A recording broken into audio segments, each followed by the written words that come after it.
મારું નામ મિનેશ પટેલ. મારી યુટ્યુબ ચેનલમાં વિદ્યાર્થી મિત્રો આપનું હાર્દિક સ્વાગત છે.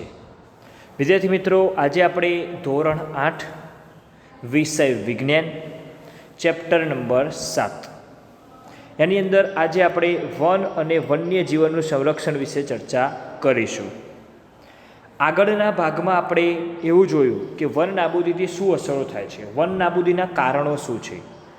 હવે તો વન નાબૂદીની અસરો કેવી છે એ આપણે જાણ્યા.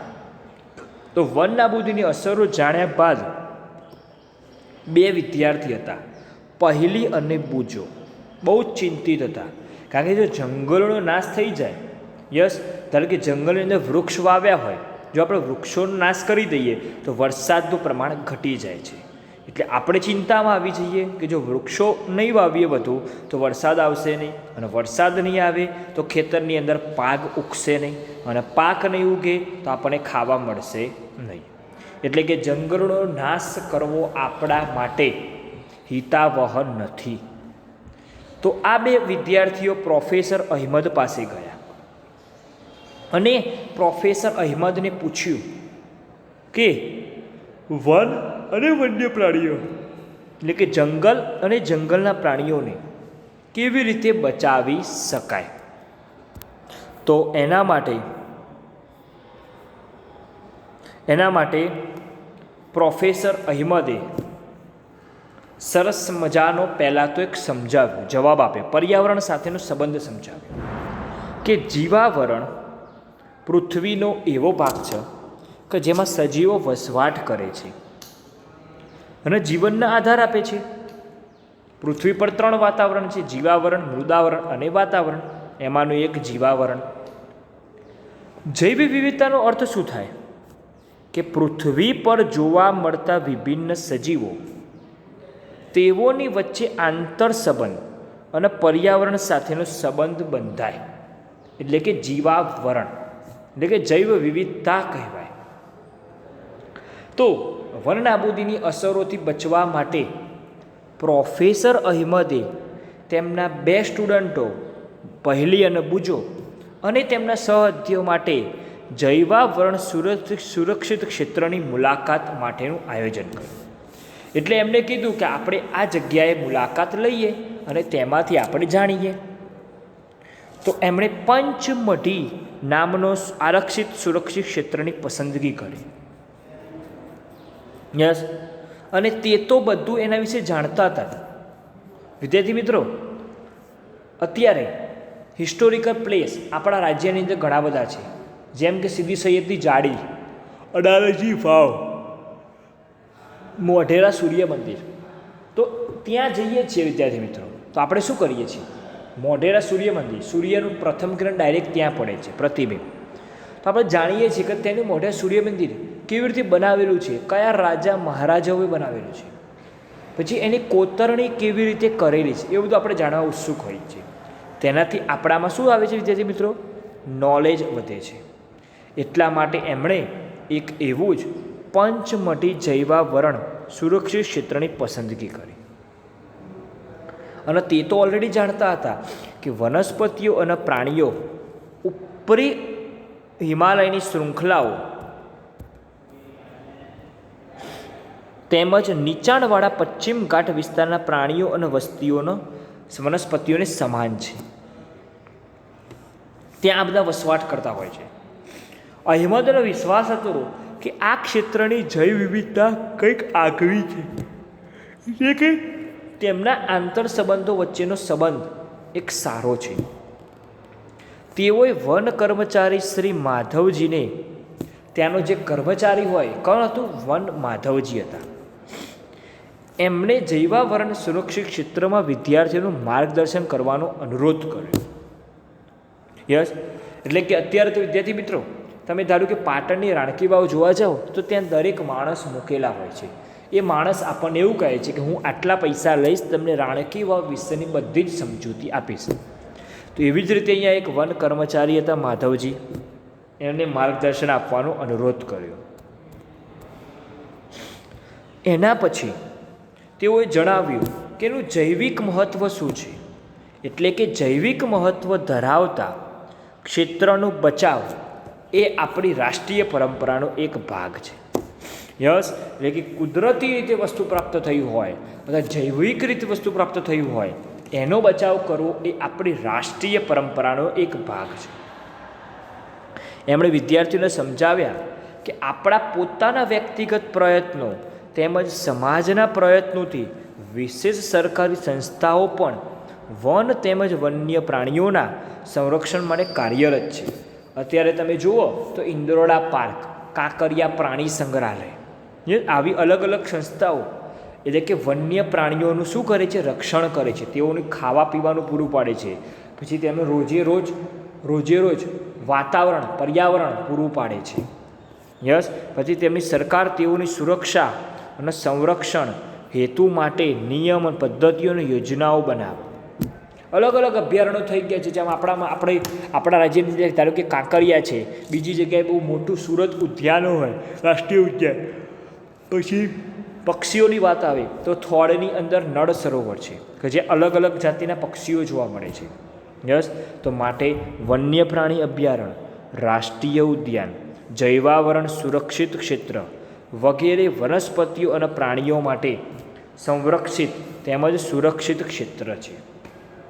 યસ, એટલે કે વનસ્પતિઓ અને પ્રાણીઓ માટે તે એક સુરક્ષિત ક્ષેત્ર છે. હવે એમ કહીએ કે સુરક્ષિત ક્ષેત્ર કેવી રીતે જાહેર કર્યું? કારણ કે ત્યાં વનસ્પતિ અને પ્રાણીઓના નિવાસસ્થાન માટે રહેવાની જગ્યા આપે છે. એટલે કે તેમને સુરક્ષિત ક્ષેત્ર કહેવામાં આવે છે, જેને અભયારણ્ય, રાષ્ટ્રીય ઉદ્યાન, જૈવાવરણ આરક્ષિત વિસ્તાર કહીએ છીએ. યસ, અલગ અલગ નામ આપી શકાય છે. પછી અભયારણ્ય એ જ રીતે વૃક્ષારોપણ, ખેતી, ચરવું, વૃક્ષોની કાપણી, શિકાર, ચામડું પ્રાપ્ત કરવા, શિકાર વગેરે ક્ષેત્રોમાં તો પ્રતિબંધ જ હોય. યસ, કારણ કે જો ખેતી કરવી હોય તો આ બધા વિસ્તારમાં નહીં કરવાની, કારણ કે તે વનસ્પતિઓ અને પ્રાણીઓ રહે છે. અભયારણ્ય એટલે શું? કે જે પ્રાણીઓ તેમજ તેના નિવાસ કોઈપણ પ્રકારના ખલેલથી સુરક્ષિત હોય, એટલે કે એમને કોઈપણ પ્રકારનું ખલેલ પહોંચે નહીં. રાષ્ટ્રીય ઉદ્યાન એટલે કેવું ઉદ્યાન? તો વન્ય પ્રાણીઓ માટે આરક્ષિત ક્ષેત્ર કે જ્યાં સ્વતંત્ર રૂપે નિવાસ તેમજ પ્રાકૃતિક સંતુલન જળવાઈ રહે તેવું એટલે જગ્યા એટલે રાષ્ટ્રીય ઉદ્યાન. પછી જૈવાવરણ આરક્ષિત વિસ્તાર કે જે વન્યજીવો, વનસ્પતિઓ, પ્રાણીઓ એ વિસ્તારના આદિવાસીઓનો પારંપરિક રીતે જીવન પર્યાય માટે વિશાળ આરક્ષિત સુરક્ષિત ક્ષેત્ર. તો આ રીતે તમે એમનું જતન કરવું હોય તો અત્યારે આપણા ભારતની અંદર સરકારે અમલમાં પ્રોજેક્ટ મૂકેલા છે કે આ જગ્યાએ સ્પેશિયલ આ જગ્યા આ પ્રાણીઓ માટેની જ છે. તો એ માટે તમારા વિદ્યાર્થી મિત્રો ઘરે જાતે પ્રવૃત્તિ કરવાની કે તમારા જિલ્લા, રાજ્ય તેમજ દેશના રાષ્ટ્રીય ઉદ્યાનો, વન્ય પ્રાણીઓ, જૈવાવરણ સુરક્ષિત પ્રદેશોની સંખ્યા શોધવાની અને એ કોષ્ટક 7.1ની અંદર પૂરી કરવાની. આ રીતે કે ધારો કે આપણો જિલ્લો તો અમદાવાદ જિલ્લાની અંદર વન્ય પ્રાણી અભયારણ્ય એટલે કે કાંકરિયા કહીએ છીએ આપણે, કાંકરિયા. પછી ત્યાં સંરક્ષણ થતું હોય તો એવો વિસ્તાર તો કાંકરિયામાં એક તળાવ છે. એ તળાવની અંદર તેનું સંરક્ષણ થાય. પ્રાણીઓ, અમુક પ્રાણીઓ પાણીની અંદર રહે છે. ત્યાંનું રાષ્ટ્રીય ઉદ્યાન પણ એક જોવાલાયક હોય. એ જ રીતે આપણા રાજ્યમાં, દેશમાં પણ તમારે આ જોવું પડે. તો એમાંનું એક પંચમઢી રાષ્ટ્રીય ઉદ્યાનની ચર્ચા કરવાની છે આપણે.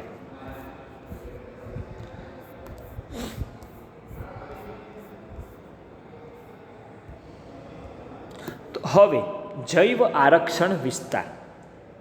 તો પ્રોફેસર અહેમદ તેમજ માધવજીની સાથે વિદ્યાર્થીઓએ પણ જૈવ આરક્ષણ વિસ્તારની અંદર પ્રવેશ કર્યો.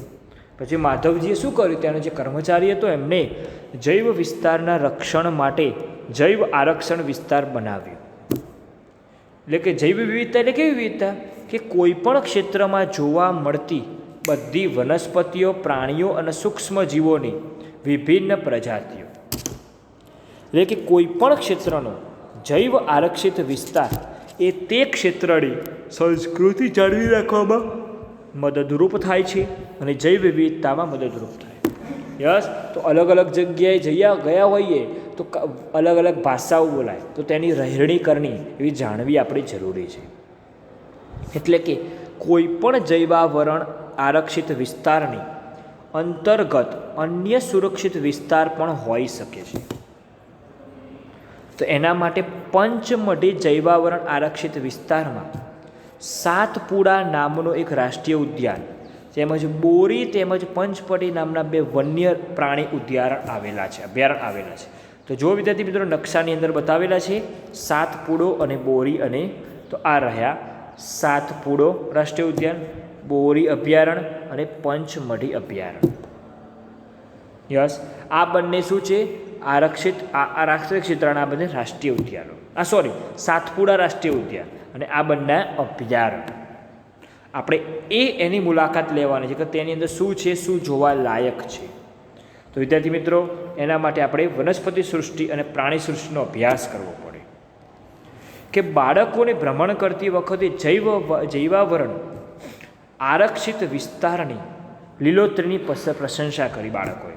યસ, હવે તમે અલગ જગ્યાએ ગયા હોય તો તમને તે વનસ્પતિનો કલર, અમુક વનસ્પતિઓ અલગ અલગ જાતિની જોવા મળે. તો તેઓ ઊંચા સાગના વૃક્ષો, વન્ય પ્રાણીઓને જોઈને ખુશ થયા. પછી એક વિદ્યાર્થી પહેલી હતી, એમણે તો એક સસલું જોયું, તેને પકડવાનો પ્રયત્ન કર્યો.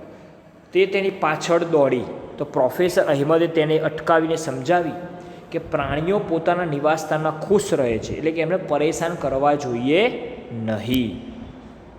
યસ, કારણ કે એમને એક નિવાસન સંસ્થા આપી છે કે જે સરકારે અમલમાં મૂકી છે કે ત્યાં તેઓ લોકો રહે છે. કે કેટલાક પ્રાણીઓ તેમજ વનસ્પતિઓ કોઈ પણ વિશિષ્ટ વિસ્તારમાં જોવા મળે, અને આ જે વિશિષ્ટ વિસ્તારમાં જોવા મળતી વનસ્પતિઓને તે વિસ્તારની વનસ્પતિ સૃષ્ટિ અથવા તો પ્રાણી સૃષ્ટિ કહેવાય છે. યસ વિદ્યાર્થી મિત્રો, તો આ રીતે તમે અલગ અલગ વનસ્પતિ સૃષ્ટિ, એટલે કે વનસ્પતિઓને જો આપણે જોઈએ તો આપણે શું કરીએ છીએ, તેને પકડવાનો પ્રયત્ન કરીએ, પણ જો પકડીશું તો તે તૂટી જશે તો પર્યાવરણને નુકસાન જશે. એટલા માટે વનસ્પતિ સૃષ્ટિ અને પ્રાણી સૃષ્ટિનો આપણે બચાવ કરવો જોઈએ, દૂરથી જોવું જોઈએ. એવું તેને ફોટો પાડી લો તો ઘરે આવીને તમે એને બતાવવા થઈ શકે. તો જો વિદ્યાર્થી મિત્રો અલગ અલગ આપેલા છે કે સાગ, સાલ, આંબો, જાંબુ, હંસરાજ, આ બધી શું છે? અર્જુન વગેરે વનસ્પતિ સૃષ્ટિ છે. જ્યારે ચિંકારા, નીલગાય, બાર્કિંગ ડિયર, ભસ્તુહરણ, ચિત્તલ, દીપડો, જંગલી કૂતરો, વરુ વગેરે પંચમઢી આરક્ષિત વિસ્તારની પ્રાણી સૃષ્ટિ છે. તો અલગ અલગ વનસ્પતિઓ આપેલી છે, અલગ અલગ પ્રાણીઓ આપેલા છે. તો આકૃતિની અંદર વિદ્યાર્થી મિત્રો તમને દેખવા મળે છે આ રીતે. એ જ અલગ અલગ વનસ્પતિ પણ છે. કે પહેલી આકૃતિ શું છે? જંગલી કૂતરો છે, બીજું હરણ છે, ત્રીજું શું છે વિદ્યાર્થી મિત્રો? વરુ, ચોથો દીપડો છે, પાંચમો હંસરાજ અને જાંબુનું વૃક્ષ આપેલું છે.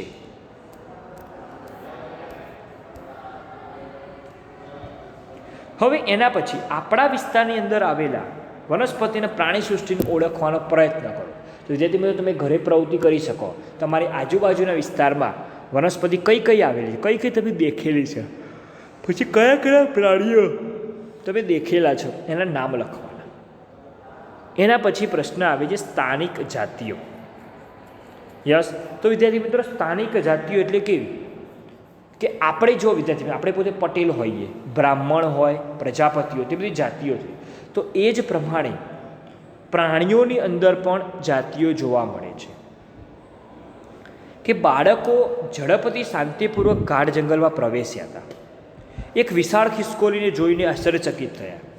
એમની પૂંછડી છે મોટી પીંછાકાર હતી. પછી એના વિશે જાણતા હતા કે એની પૂંછડી કેમ આવી મોટી છે. યસ, તો માધવજીએ જણાવ્યું કે તે એક વિશાળ ખિસકોલી કહે છે, એટલે કે ત્યાંની એક સ્થાનિક જાતિ છે કે તે એક જોવાલાયક સ્થળ તરીકે ઉપયોગી છે. યસ, આપણે નહીં કહેતા કે ભાઈ આ વિસ્તારની અંદર આ પ્રાણીના 4 શિંગડા છે.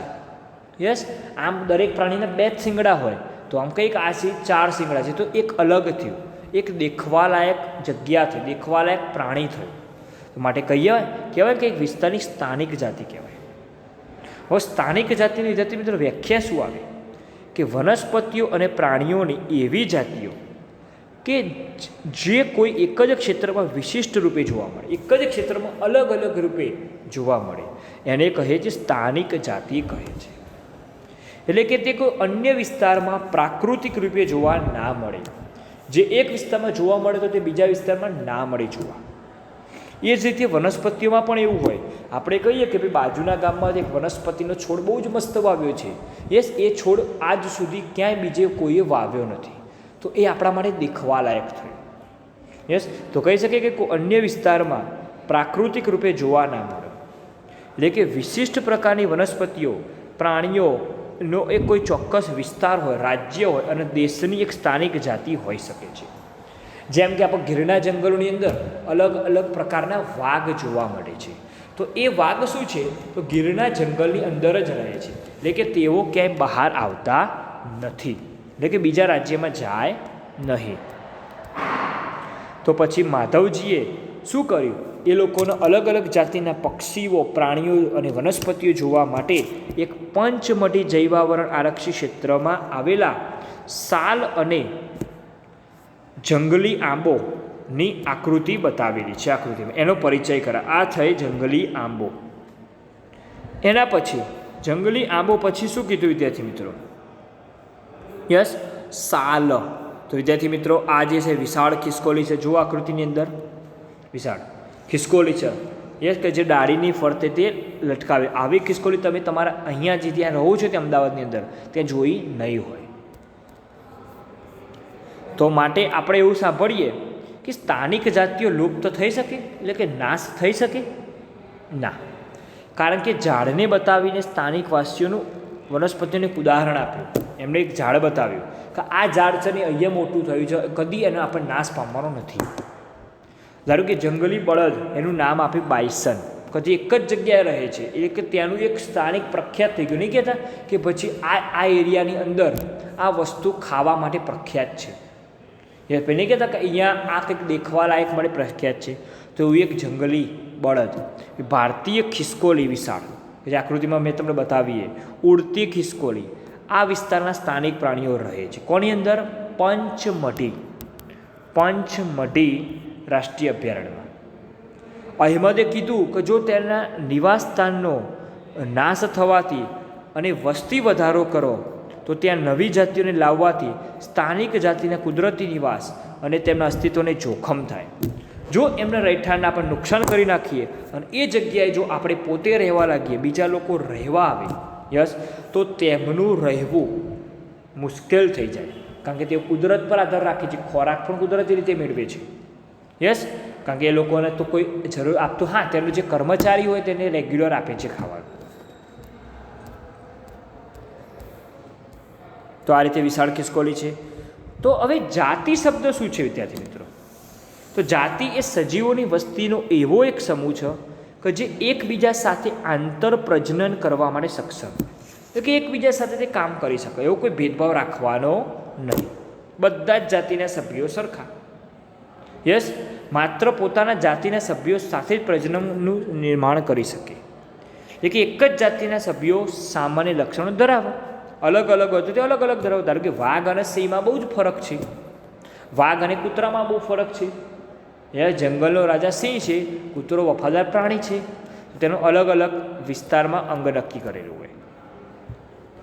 તો એના પરથી તમારે તમારા ઘરે આજુબાજુના વિસ્તારમાં જો તમે વસવાટ કરો તો ત્યાંની વનસ્પતિઓ સ્થાનિક, ત્યાં આ જ વનસ્પતિ ઉગે છે, બીજી કોઈ વનસ્પતિ ઉગતી જ નથી, તો એક સ્થાનિક થઈ. ત્યાં કહીએ કે ત્યાં આ જ પ્રાણી હોય છે, બીજું કોઈ પ્રાણી હોતું નથી, એટલે કે આ પ્રાણી બીજે ક્યાંય જતું નથી.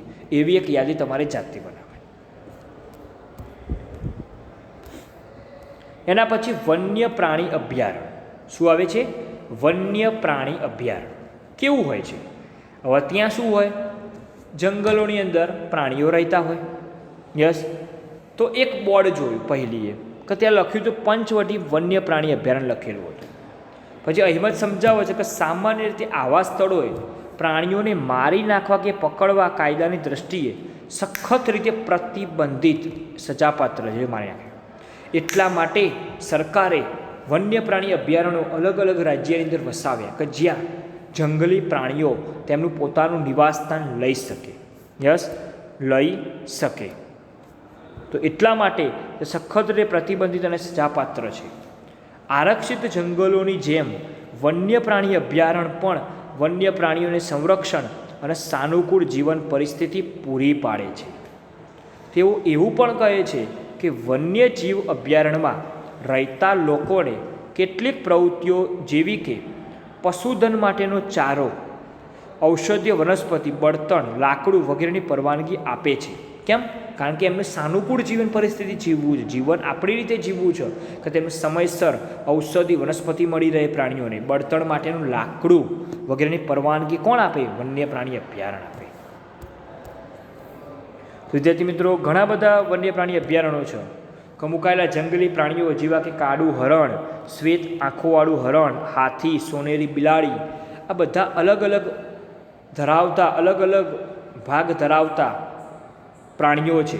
અજગર છે, ગેંડો છે વગેરે આવા અન્ય વન્ય પ્રાણી અભયારણ્યોમાં સુરક્ષિત છે.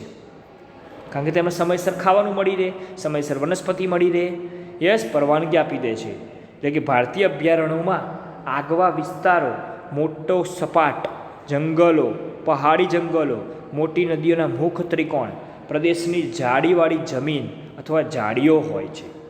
વિદ્યાર્થી મિત્રો, તો આ રીતે વન્ય પ્રાણી અભયારણ્ય કરી શકાય. અફસોસની વસ્તુ વિદ્યાર્થી મિત્રો એવી છે કે સંરક્ષિત જંગલો પણ વન્ય પ્રાણીઓ માટે સુરક્ષિત નથી. વન્ય પ્રાણીઓ માટે તો કોઈ સુરક્ષિત જ નથી, કારણ કે આસપાસના રહેવાવાળા લોકો તેનો અતિ ઉપયોગ કરીને નષ્ટ કરી નાખે છે. હવે આપણે જંગલની આજુબાજુ રહેતા હોઈએ તો આપણે શું કરીએ? જંગલની અંદરથી વૃક્ષો કાપીએ, એટલે લાકડા કાપીએ અને પછી શું કરીએ? ઘરે તેનું બળતણ તરીકે ઉપયોગ કરીએ. પરંતુ તે જરૂરી નથી. એટલા માટે કહીએ છીએ કે સંરક્ષિત જંગલો પણ એ સુરક્ષિત નથી. હવે પછી બાળકોને પ્રાણી સંગ્રહાલયની મુલાકાત યાદ કરવામાં આવે છે. તો એવું યાદ કરે છે કે પ્રાણી સંગ્રહાલય એવું તો શું સ્થાન છે કે જે પ્રાણીઓને રક્ષણ મળે છે.